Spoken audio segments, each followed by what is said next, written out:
We've got so many amazing women on the call today, some of whom I know and are regulars, so thank you so much. But some new faces as well. So thank you so much for coming along today. This is an absolutely incredible masterclass / workshop that IP Australia have kindly put on for the women in business community. So we're so grateful to have them here today, because this team is an absolute wealth of knowledge in the IP space. And this is such an important topic for women in business. We all want to protect our brands, protect our future success, and leverage IP for growth as well. So I'm thrilled to have the team online with us today. For anyone that is new to Spark, welcome. We're always happy to have new faces. Spark is an online platform for women in business who want to grow their profit and impact. And I promise we'll stop banging on about Spark, but if anyone is planning on applying for the round 8 Women in Business grants, please don't forget that applications close on Saturday, the 31st of May at midnight Australian Western Standard Time. So you've only got 3 days left to apply for this round's grants. Now, without further ado, we will kick off the IP Australia Masterclass Trademarks for Brand Success. We are absolutely thrilled to have our presenter Keeley with us today. Keeley is an Assistant Director in the IP Australia's Public Education team. Keeley began her career as an exercise physiologist in the health sector. And during this time, she ran a small business as a sole trader, specialising in high performance with track and field athletes, which is very cool, before a career change into IP. She has held multiple roles at IP Australia since 2019, working within trademark examination, people and training, executive support, and more recently, customer experience. Keeley, we are thrilled to have you here sharing your time and your wisdom with the women in business community. So I will hand over to you. Just as a matter of housekeeping, if anyone has any questions along the way, Keeley has actually set up a really cool interactive program called Slido. So we'll be able to engage, ask questions and all of the things, but I'll let Keeley go through that as well. And I'll be in charge of muting people if we need to during the session. Thanks, Keeley. Excellent. Thanks, Danielle. I was going to say good afternoon, but after all of the geographic locations that everyone is in, I might just say welcome everyone. So thanks so much for having me, Danielle. I'm honoured to share this space with your fabulous network. So many of you are out there doing amazing things, which of course keep you very busy. So thank you so much for taking the time to tune in today to this masterclass, all about trademarks for your brand success. Now, before we begin and dive in, I'd like to acknowledge the traditional custodians of the lands that I'm presenting from today, the Ngunnawal and Ngambri people in the Canberra region, and the rich traditions of storytelling, language, and communication that have been passed down through generations on country. I'd like to pay my respects to ancestors and elders, past, present, and emerging, and extend that acknowledgement and respect to the traditional owners of the lands you're all joining from as well, and to any Aboriginal and Torres Strait Islander people joining us on the call. So just like a first date, we want to get the introduction out of the way and get into the real stuff. So our mutual friend Danielle has set us up, and the first question is often, so tell me about yourself. So as Danielle mentioned, I've been a small business owner before shifting careers into the intellectual property space, and more recently in the education part, which I'm loving. I'm also a Cancer. I like long walks on the beach. And the next question you usually ask on a first date is, what do you do for work? So let me introduce IP Australia. IP Australia is the Australian government agency that administers intellectual property, or IP, rights and legislation relating to patents, trademarks, design rights, and plant breeders' rights. So in addition to the administration of the IP rights system, we also contribute to the innovation system of Australia more broadly by using our skills and experience to advise government. So that's sort of the legislation and policy part of what we do. And then teaching Australian businesses to make the most of their IP. And that's the way more exciting part that, we get to come and talk to you. A big part of our role as an agency is to increase awareness of and engagement with the IP system for Australian businesses. So some of our latest data shows only about 7% of the 2.5 million small to medium enterprises in Australia hold any type of IP rights. So it's my job to make sure that more of you have the information you need to make an informed decision when it comes to intellectual property protection and your business. So today we're going to cover a brief introduction to trademarks, talk through building a trademark strategy. Then you'll get to see how our TM checker availability tool works. And we're going to debunk some of the common myths around trademarks, especially for small businesses. So I want today to be informative, but I also want it to be interactive. So please feel free to have your mobile handy to scan the QR codes that are coming up in the slides. We're using Slido today, which is a platform for Q&A, as well as some interactive polls and activities. So I really encourage you to join in on these along the way. And of course, at the end, put me in the hot seat and pick my brain in question time. So what is a trademark? This might be a recap for some of you, or it might be brand new information, depending on where you are in your business journey. Brand and trademark are often terms that are used interchangeably. While the term brand can be a little bit broader and, encompass concepts and values, a trademark is an identity. It's used by customers to differentiate your products or services from those of your competitors in the course of trade. So a business might have an overall brand that's built on a concept or something a little bit broader, but you can have multiple trademarks worth protecting under that umbrella. Now, us girls love a good perfume, so let's use Marc Jacobs as an example. They have an overarching brand, Marc Jacobs, and then they have their Daisy line of perfumes. And then they have all the variations like Daisy Dream, Daisy Love, Daisy Wild. And I swear every time I find one I like, it gets discontinued. But each of these individually can be protected as a trademark. So a trademark is not just a name, although this is a common one. It could be your logo, a jingle you use in an advertisement, your business name painted on the side of your car, signage on a shop front, on packaging, whatever it is that allows your customers to recognize you in the marketplace. Now, your IP, especially a trademark, is an asset that you can leverage when it comes to business. A registered trademark provides you with exclusive rights to use, license, and sell your mark. So your trademark can be a valuable branding tool because the value of your trademark increases with the success of your business. And if you were to go on and sell your business, the goodwill and reputation that you have with your registered trademark can add monetary value. You can apply for a trademark online with IP Australia. The initial protection lasts for 10 years, but if renewed, protection can last indefinitely. So what can you trademark? Here's some examples of a few different elements or signs, as we like to call them, that act as a trademark. So it could be a letter, number, word, a phrase or a slogan that you have, a color, a sound, a smell, which is an interesting one, shape, a logo, a picture, a movement, an aspect of your packaging, or any of these things combined together.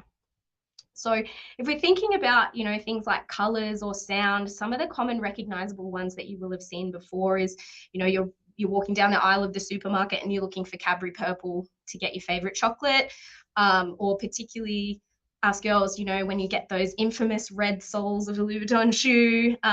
If you open your favorite show on Netflix, it starts with that ta-dum sound, and that sound is actually a trademark as well. Coca-Cola has a shape trademark on their bottle, so that, iconic curve. Movement marks are really interesting as well. So we have that, Toyota jump that's in their advertisements. And there is actually only one smell trademark on our register, and it's actually on golf tees, and they smell like eucalyptus. So a very interesting one, bit of a fun fact. So let's break it up. Time for a poll. Scan the QR code here and have a think about your own brand and what elements you have that could be trademarked. So as you submit your answers on the platform, you'll be able to see what elements across the group are the most common. And you'll notice there's also a Q&A tab on the left of your screen. So as we were talking about earlier, if you think of a question, you can drop that in there as we go along. It's always easier instead of, thinking, oh, I'm going to forget to ask that question. And, we will make sure that we get to that one at the end. So if I pull up our Slido, okay, so we've got a lot of people there with a business name, quite a few people with logos as well. Imagery, it's coming up. I think we've got about 12 people who've answered, so maybe we'll wait for a few more to come through.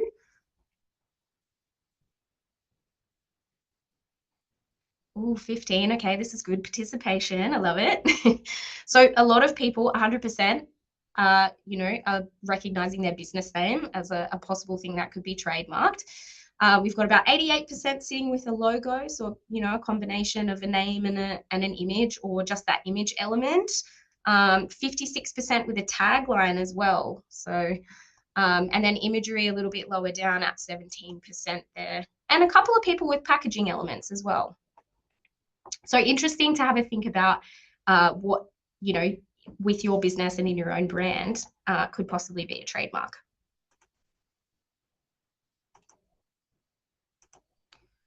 So how can a trademark protect your brand?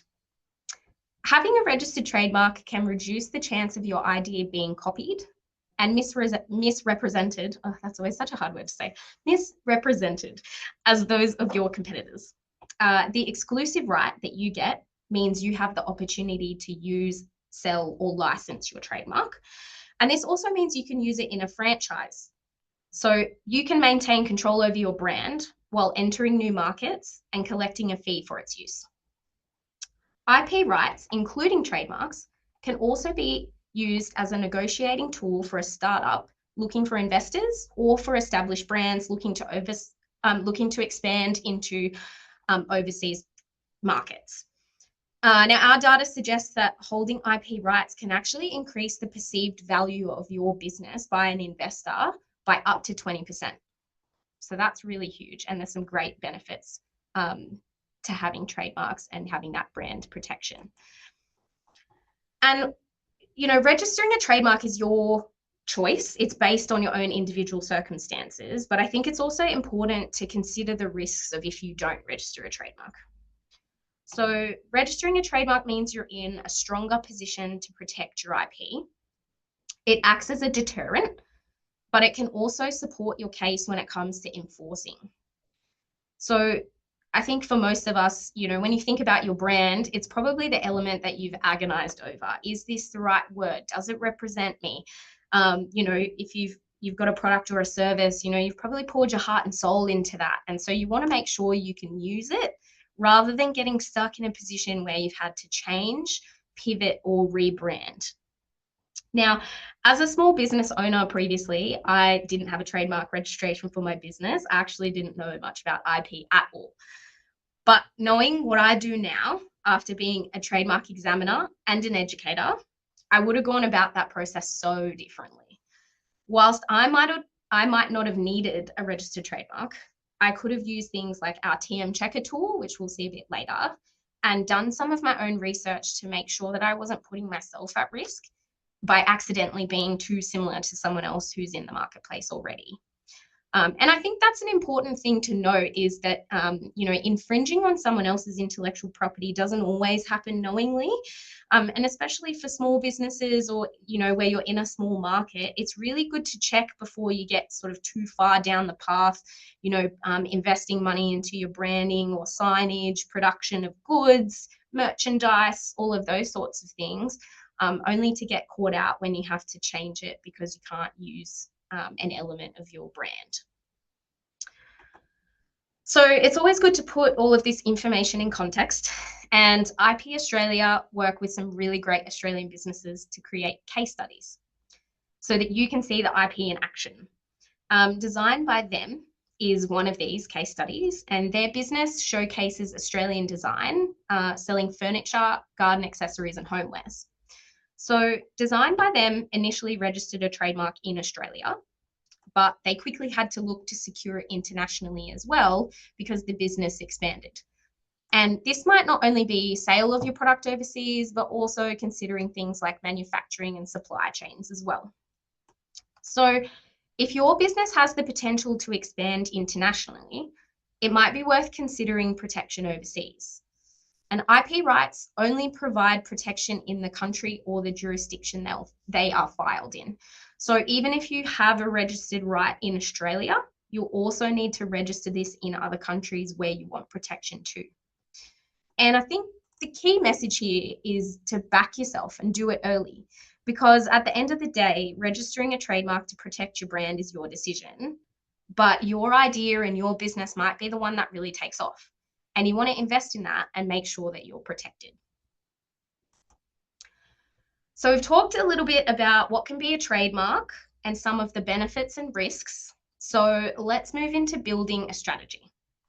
And this can be split into 3 different stages: a planning or pre-registration phase, registration, and then maintenance. So first of all, we want to identify what are those signs or elements of your brand that require protection. Is it a name, a logo, a slogan, all of those things we talked about in our poll before? What is it that identifies you? Then we want to check for uniqueness and availability, which we can use our TM checker tool for. So this will check things like, is it too similar to something else already registered that someone else is using? And can it actually be a trademark? And I think this is an important one to note, because when you're operating in a marketplace, your trademark has to identify you, and it can't be what we would say is descriptive. So for example, if I have a grocery store, I sell apples, and I want my trademark to be Apple, my customers are going to be a little bit confused, thinking, is she trying to say that she sells apples, or is this the person I want to go to buy those really delicious apples? So I think when it becomes descriptive, I think the consumers are really sort of trying to work out, is it that particular trader, or are they trying to tell me something about what they're doing? Conversely, if you compare it to something like Apple on computers, because the word Apple has nothing to do with computers at all, that is what we would call very distinct. So it's very memorable, and I think we all know exactly who we're going to when we're looking to buy an Apple computer. So once we've done that check for uniqueness and availability, we then want to choose the method for applying. So we have 2 different methods here at IP Australia. We have a standard one and TM Head Start, but we recommend TM Head Start for first timers. So TM Head Start has a 5-day turnaround. So you get provisional feedback really quickly, and you have options to change your trademark application for a fee based on the examiner findings. So a standard application can take a little bit longer. At the moment, it's about 10 to 13 weeks. And there's no option to change your trademark once it's submitted.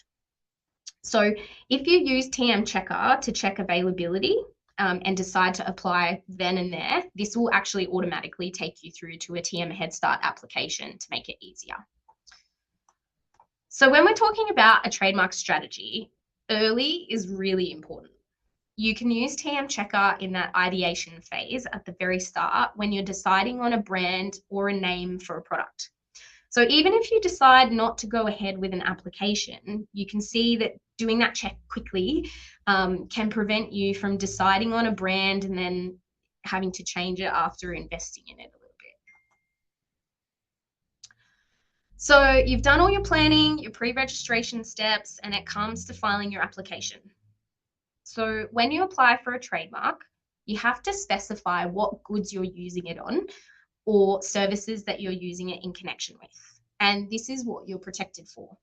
So this allows similar trademarks to exist because their market is different and a customer is not likely to be confused between the two. So a really good example of this is Dove is a brand of soap, but also a brand of chocolate. So it's unlikely that you're going to bite into a bar of soap and be outraged because you expected it to be a bar of chocolate. They're very different products in a different market and sold in different shops or different aisles of the supermarket.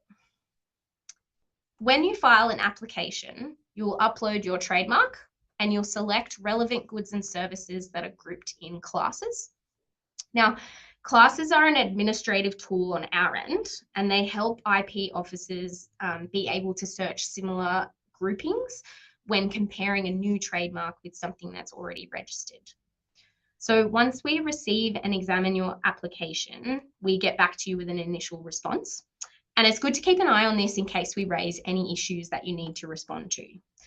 So if we do this, you'll always receive options to resolve an issue and a time frame of 15 months to do so. You can also speak directly to the examiner of your application, and their phone number is always provided on our reports. So if we don't flag anything, it's smooth sailing through to acceptance and an opposition period. And one of the reasons it can take some time from acceptance to registration is we have international agreements to honour, and it can take some time for those applications to come in from other countries. So as we talked about with that case study designed by them earlier, you might be entering an international market, and you can use your Australian application with these agreements to your advantage. So fun fact here, it's actually only once you've received your registration that you can use the little R symbol next to your trademark. So when you see the little letters TM next to a logo, it means there is an intention by that person for it to be used as a trademark, but it doesn't actually mean that it's protected. So you're looking for that little R symbol in a circle to indicate that a trademark is actually registered. So the next phase is maintenance. And this part is really important because IP Australia does the registration part, but you're responsible for the maintenance part. So the enforcement of your trademark once you have one is up to you. It's a really good idea to monitor the marketplace, and you can look at trademarks that have recently been accepted and take action against any of those that you feel are infringing on your rights.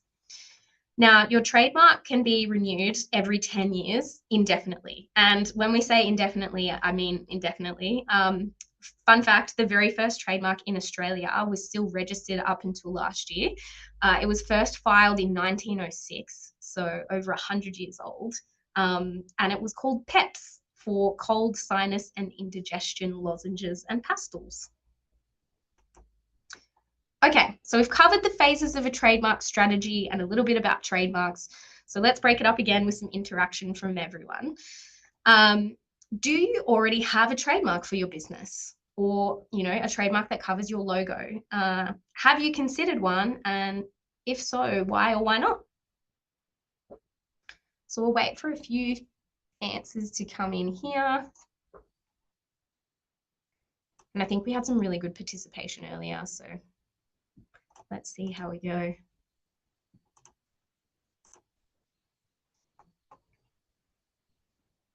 I've got a couple of answers in.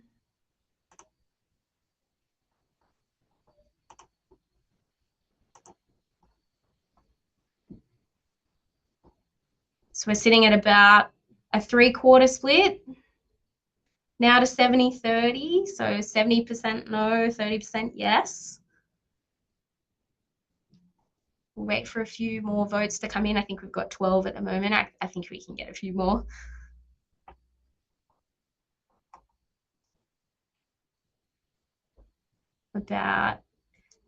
Okay, so we're sitting at that kind of like 25 to 75%.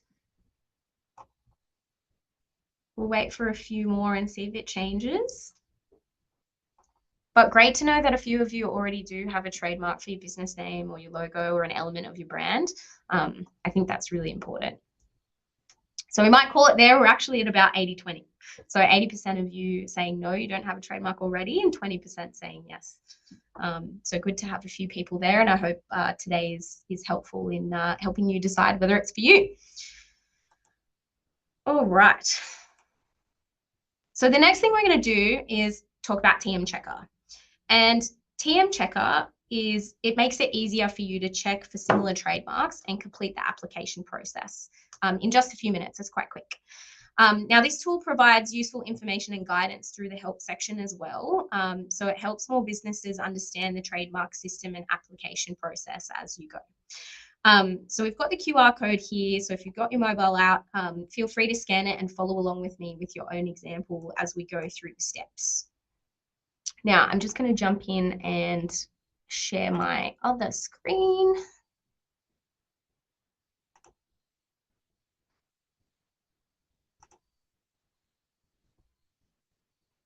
Here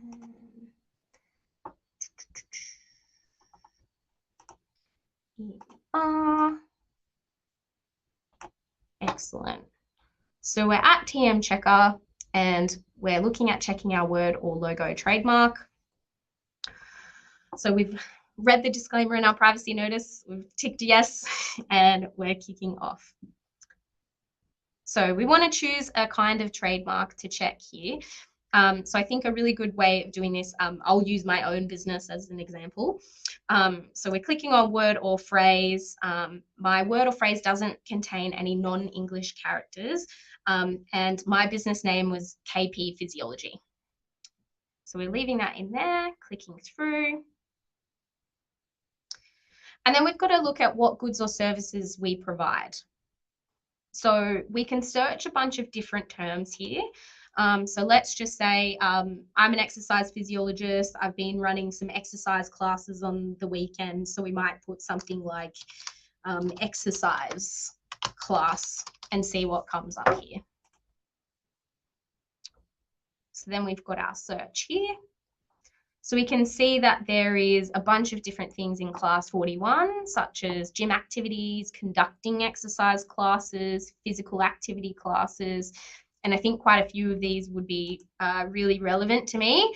And you can expand here just to show all the different options. I think it's also really good to consider everything that you possibly do or that is covered under your brand, whether it's a good or a service.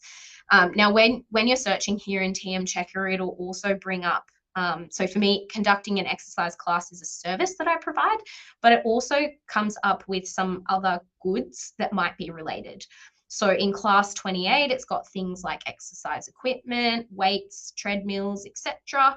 And then in class 16, it might be instructions for exercise equipment or manuals for exercise. In class 27, I might have my own brand of exercise mat or that sort of element. So we want to kind of go through and tick all the things that you think are relevant, and you can do multiple searches at this stage. So over here on this side, I've got my selected goods and services in class 41. So I'm just providing a service, and I'm going to scroll down and click next, and it'll go through to check my trademark. So it doesn't take too long, but a little minute just to have a look at what's on the register already and what might be in similar kind of fields to raise these. It's really having a think today.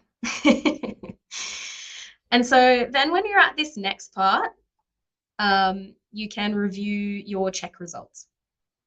So it's got a warning here for similarity.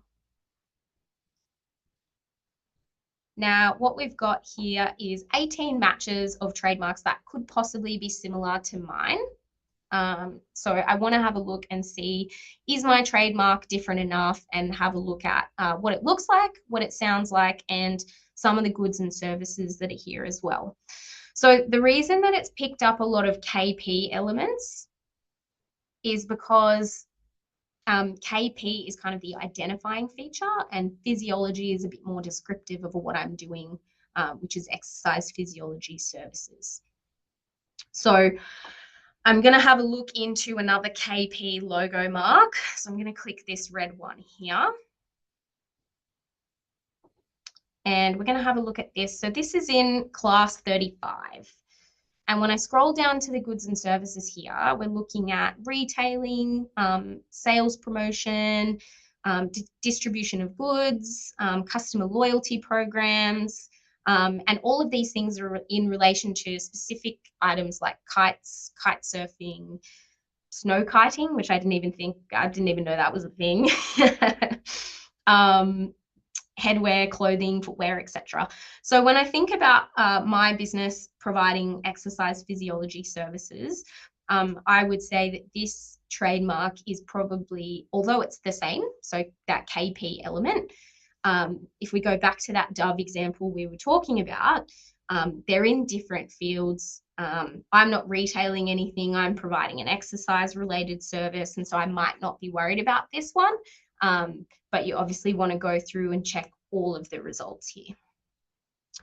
So similarly, if we scroll down a little bit more, we've got some things like empowering exercise physiology, fortify exercise physiology. So those ones have been picked up because of that word physiology, but we can see I guess the brand or the identifying element is the word empowering, or the logo that's with it, or fortify or levitate. So I would say that they're not similar to mine. So that's a really good tip, is when you've got kind of your business name or trademark, think about the elements that are in it and what is, distinct, or what are people using to recognize you, and what sort of things are descriptive, and that might be physiology or fitness or exercise on the things that I'm claiming.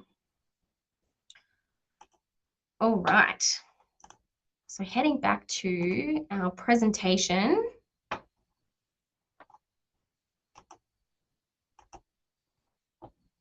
Just make sure I'm sharing the correct screen. It's always a good start.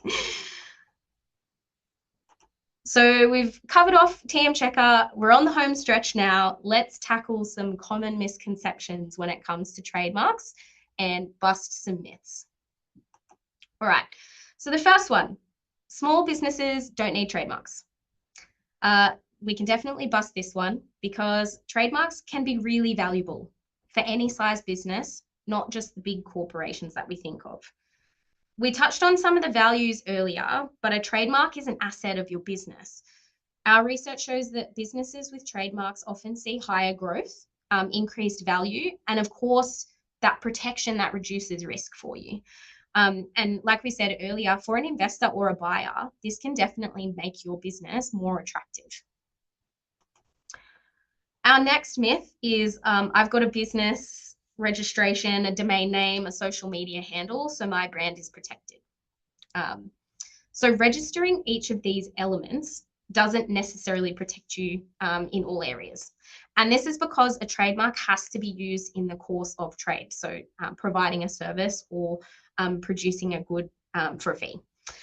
So some people might have a business name that differs from what you use on products and services, or you might have multiple offshoots underneath these. And so that's why a business name doesn't cover everything and isn't actually a trademark, because you register that before you actually go into the course of trade.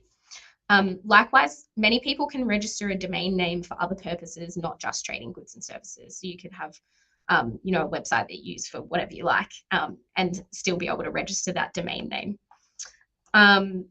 Obviously, social media handles, again, is your social media identity, but doesn't cover you in terms of trademarks. So I think the thing here is, obviously brand consistency is really desirable. So I think it's a good idea to consider all of these elements and make sure that you have all of these things as well as a trademark. And I think particularly for social media handles and domain names, it can definitely help customers find you in your online presence. So another myth, I need an attorney to register a trademark. Now, while it's true that an attorney can be helpful, it's not absolutely necessary. We've got some great tools and resources that can help you do it yourself. But I think it's important to note that seeking professional advice can be beneficial if you've got a really complex case, or if there's like disputes or issues that arise. Obviously, the decision to hire a professional should be based on your individual needs and circumstances. But I think it's important to know that you don't absolutely need one, and you want to consider what is best for you. And the next one, trademarks are too complicated for small business. And look, my job is to make that easier. So we have a range of online tools, information, and guidance to navigate the process and make it more accessible for all of you. So speaking of, if you've still got your phone out, you can scan the QR code here and that will take you to our business resources page. So you can see everything in one place here, like our case studies, fact sheets, guides on all different types of IP, our TM checker tool, which we just ran through as well. You can also follow us on social media, subscribe to our newsletter to stay up to date with the latest IP news. And we also have some other support for small business. As I said before, we've touched on TM Checker and done our demo. It's an excellent way to test your brand elements. And we've also got a small business big dreams fact sheet. So we've partnered across government to show all of the free programs and resources available that support small business at every stage of your journey. So a really good one to check out and see what you can take advantage of. Okay, so we've made it. Wrapping up on today, we want to make sure that you've learned quite a few things. Your trademark strategy should be considered early. Trademarks aren't just for big corporations, and your small business is definitely worth protecting as well. Trademarks can be more than just names and logos, but any part of your brand that you want to protect. I think a really important one here is consider all the markets that you might want to operate your business in, and think about registering trademarks, including overseas. And a trademark gives you exclusive use of your brand. So it's that competitive edge in the marketplace. And I think as all of us women struggle to do, I think the message here is back yourself and back yourself early, because like I said before, it could be your business or your idea that goes gangbusters. All right, so time for the hot seat for me. So scan the QR code here to ask your questions on Slido. So you can actually use the little thumb icon to upvote your questions as well. And I will share another version of my screen so that we can have a look at some of the questions coming through, and we'll highlight the ones that are being answered. So good. Thank you so much, Keeley. That was not only informative, but entertaining. You are amazing. And I can see that there's some questions in the Zoom as well. So maybe if you want to do Slido first, and then we can see if they haven't been covered already when we get to the ones. Q&A. Ooh, got a few questions in here, which is good. Okay. Let's go through and share these. Okay, so let's start with, what about international companies? Okay, so I guess the thing is that when you have IP rights, they have to be registered where you want to operate. So if you have an international company that wants to enter the Australian market, they then need to register an Australian trademark in that system. So it can be different countries and jurisdiction have slightly different rules. So it's a really good idea to find out exactly the market that you're going into, you know, what are the rules there, and what things might differ from Australia. So that works both ways. So if you have an international company coming here, they want to play by the rules of Australia when they're trading in Australia, and then vice versa. If we have an Australian company overseas, you want to play by their rules too. All right. If it's an Australian company, can we trademark it internationally, or does it only apply to Australia? Okay, so this is a really good question. So there's a couple of different ways to kind of enter international trademark applications or markets. So if you, so there's a couple of different ways that you can do it. We have a system where you can actually apply with the international trademark system, which is called WIPO, and then you can designate which countries you want to operate in. So that's kind of an easier way if you know you're going to go into a range of markets really early, is you can designate which countries you want to go to, and that sends it out from one central application. So if you're an Australian company and you apply in Australia first, we have that international agreement which gives you sort of like a grace period. And so when you're in Australia, you can then say, oh, actually, I want to go into the US as well. And so we'll have an agreement with them that you can base your Australian application, use that kind of grace period, which is about 6 months, and then file it in the US as well. And what that does is gives you the same priority date. So this is really important because when you file a trademark, you get given a date, which is usually the date that you file it, and that's the date that you're protected from. So if we go through, examine it, and accept it, having an earlier date means that you were kind of the first one in. Essentially. So we want to make sure that you can leverage that international agreement that we have with other countries and keep the same date to prioritize your trademark. So absolutely, if you're an Australian company, you can trademark it internationally. But you just have to make sure that whichever way you apply, that you've selected the international markets that you want to go into. Okay, next question. Why are we charged for a trademark application even when it is declined due to a conflict in Europe? This is an interesting question, Lisa. I'm wondering if you might be able to come off mute and explain that a little bit further. So you're saying the trademark applications declined in Europe or declined in Australia because of a conflict in Europe? I'm just a bit confused by that one. If you can jump in, Lisa. Otherwise, we can take a little bit more information with this one and get back to you with an answer. Yeah, I might actually, we'll do that. So Lisa just had to drop off. So excellent, no worries. I'll send Lisa a note and we'll get some more info so we can get that one answered. Excellent, excellent. Okay, what's our next one? If you get a rejection that doesn't seem like a conflict, is it possible to argue a case and still get a trademark? Oh, very good question. Very good question. I will do my best to answer this one. So if it doesn't seem like a conflict, there's always options that you can take, and examination is kind of the first step.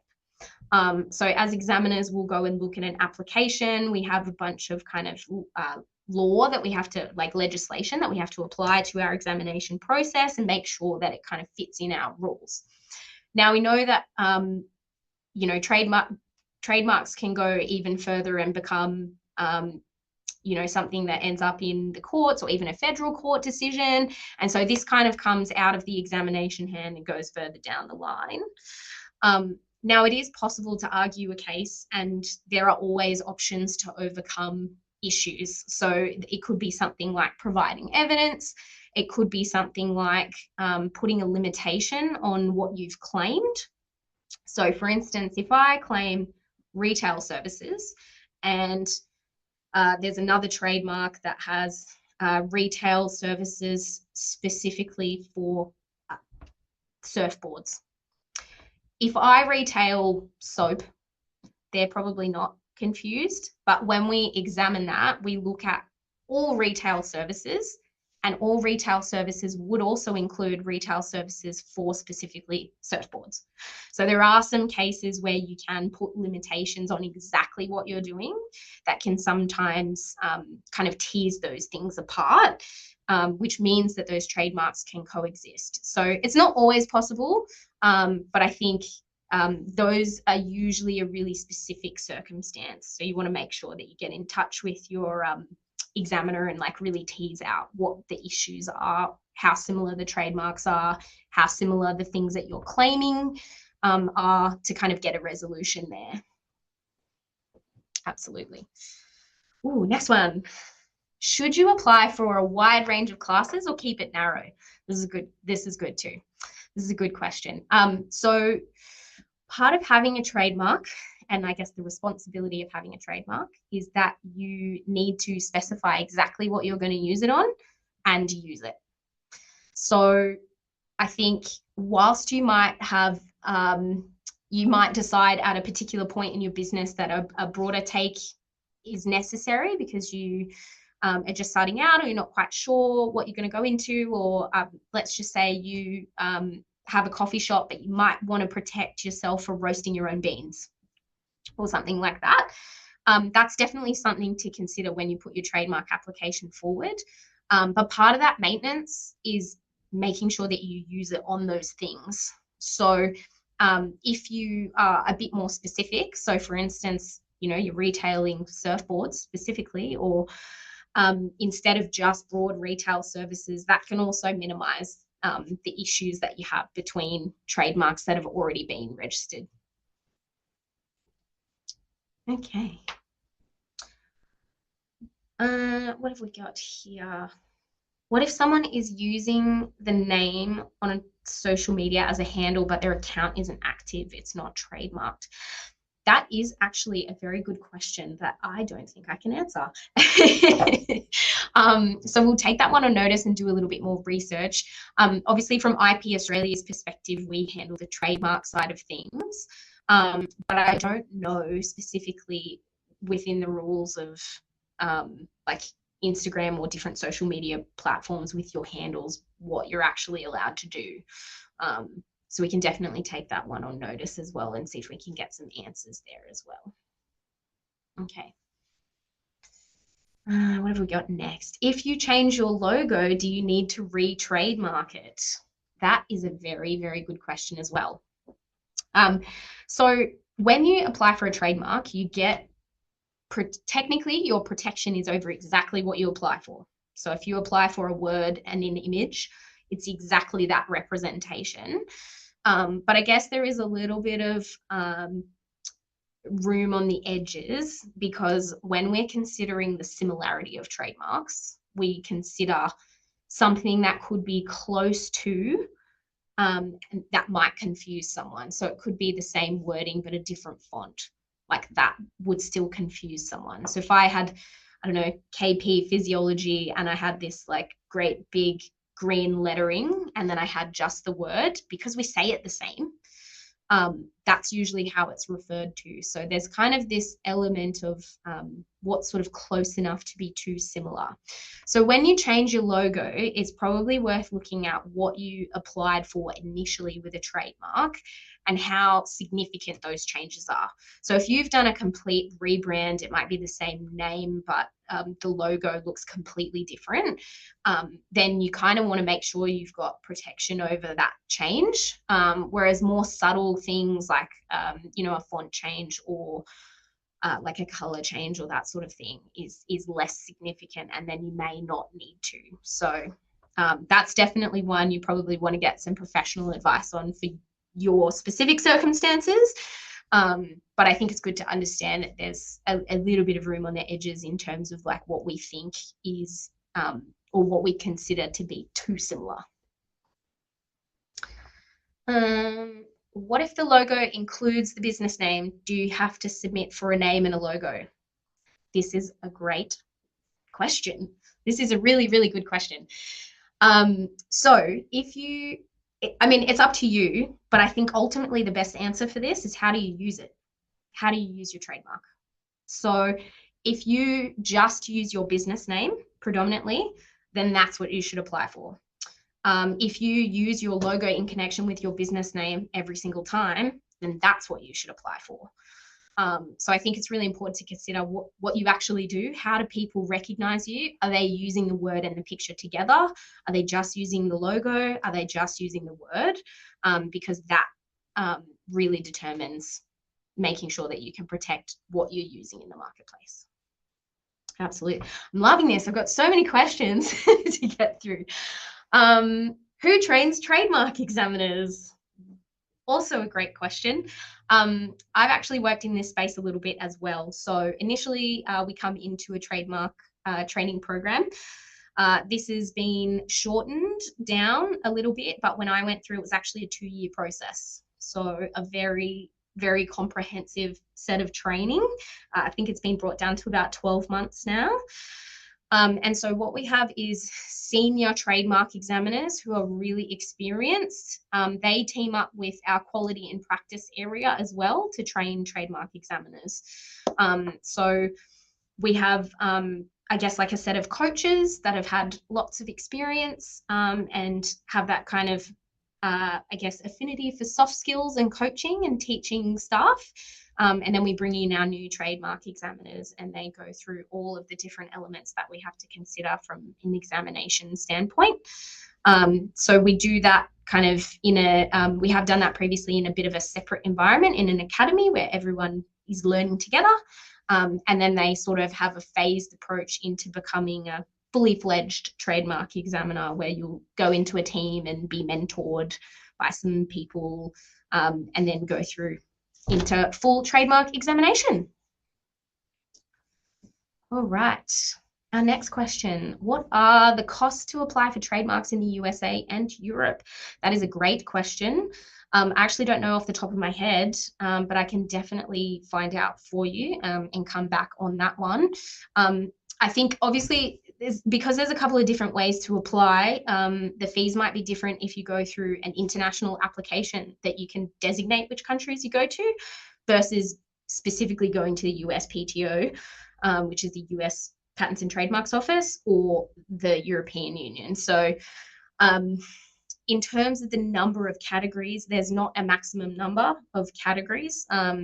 There are about 45 classes between goods and services, but the key thing is just to make sure that you're covered for all the things that you're doing. So it's a good idea to just check through the list, and have a few things there. Okay.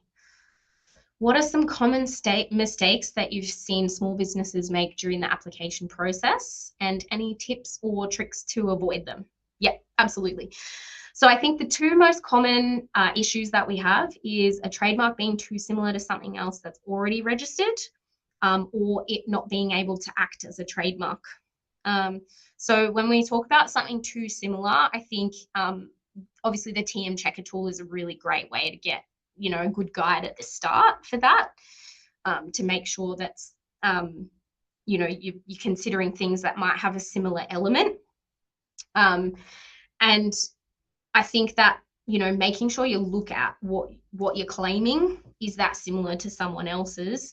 And it doesn't necessarily, whilst you get protection over your trademark as it's represented as a whole, if there's some really key elements that stand out, that are recognizable, you might sort of say, oh, is that trademark too similar to mine? They're different. But if they have an element that's really memorable, we might still find an issue with that. So for example, my trademark would be KP physiology. So I have protection over KP physiology.